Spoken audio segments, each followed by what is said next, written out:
দেশ জুড়ে বইছে নির্বাচনের জোর হাওয়া। 12 ফেব্রুয়ারি হবে ত্রয়োদশ জাতীয় সংসদ নির্বাচনের ভোট গ্রহণ। এ নিয়ে কি ভাবছেন সাধারণ মানুষ থেকে শুরু করে আগামীর জনপ্রতিনিধিরা, সে কথা জানাতে ডিবিসি নিউজে ইলেকশন এক্সপ্রেস ছুটে যাচ্ছে সব সংসদীয় আসনে।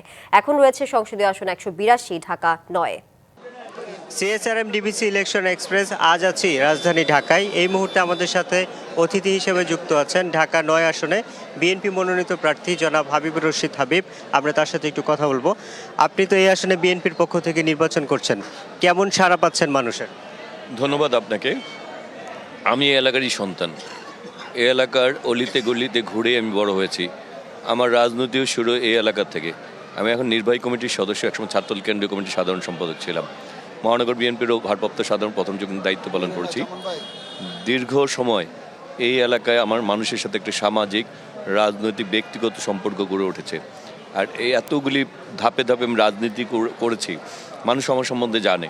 তারা মনে করে যে হাবিব ঘরের ছেলে, হাবিবকে ডাকলেই পাওয়া যাবে।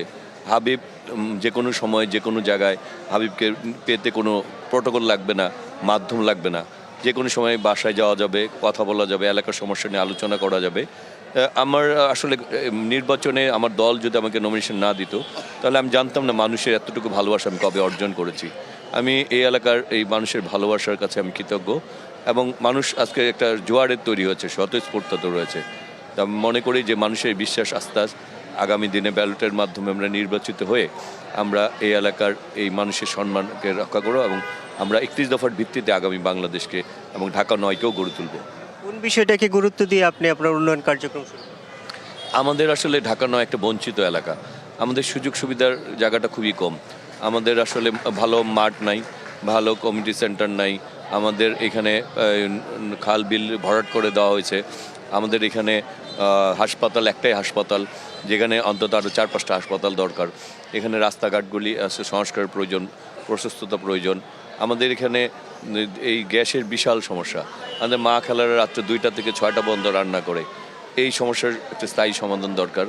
আমাদের এখানে আমরা চাই সমাজকে মাদকমুক্ত, সন্ত্রাসমুক্ত, চাঁদাবাজ মুক্ত করতে। আমরা ঢাকা 9কে একটা নিরাপদ, একটা মানবিক, এক সম্প্রীতির গণতান্ত্রিক বাংলাদেশ গড়তে চাই। আপনি মাদকের কথা বলছিলেন, মাদক নির্মূলে আপনার নীতিটা কি?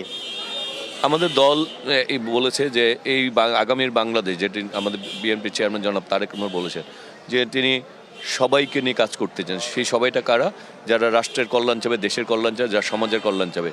যারা ওই কাজগুলি করে তারা তো কখনো সমাজের কল্যাণ চায় না, দেশের কল্যাণ চায় না। তারা তরুণ সমাজকে প্রভাবিত করে, কলুষিত করে, সমাজকে কলুষিত করে।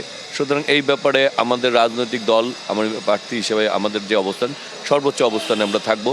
তাদেরকে আশ্রয়প্রস্ত্র দেওয়া হবে না। এবং আমার দলের চেয়ারম্যান জন বলছে তাদেরকে এই রাজনৈতিক তারা সেই পদ পদবী জায়গায় আসতে পারবে না। আমরা তাদেরকে, কেউ যদি চলেও আসে তাকে বাদ দিয়ে দিব। আমরা আগামী দিনে একটি মাদক মুক্ত, সন্ত্রাসমুক্ত, চাঁদাবাজ মুক্ত ঢাকা 9 করতে চাই। আমলাতান্ত্রিক জটিলতা ভাঙতে পারবেন কিনা, যেটি মানুষের দোরগোড়ায় সেবা পৌঁছাতে বাধা দেয়? আসলে এই আমলাতান্ত্রিক জটিলতা বাংলাদেশে একটা বড় সমস্যা। এই মাদকের ব্যাপারেও প্রশাসনিক ছত্রছায়া যদি না থাকে, তাহলেও এটি কখনোই বিস্তার ঘটতে পারে না। তেমনিভাবে উন্নয়নেও আমলাতান্ত্রিক জটিল একটা বড় ব্যাপার। যে দেখা যায় যে একটি কাজ শুরু হওয়ার পরে একটা কন্ট্রাক্টর যে সে বিল পাচ্ছে না, খোঁড়াখুড়ি করে রাস্তায় রেখে দিয়েছে, লক্ষ লক্ষ লোক সেই ভোগান্তির শিকার হচ্ছে। আমাদের একটা সমন্বয় প্রক্রিয়া দরকার, যে সিটি কর্পোরেশন, এলজিএডি এবং সেতু বিভাগ এবং সড়ক ও জনপদ এগুলি সমন্বয় করে আসলে আমাদের আগামী এই কাজগুলি রাষ্ট্রকে গড়ে তোলা উচিত, যাতে আমরা কেউ উন্নয়নের নামে কোনো ভোগান্তি তৈরি করতে না পারি।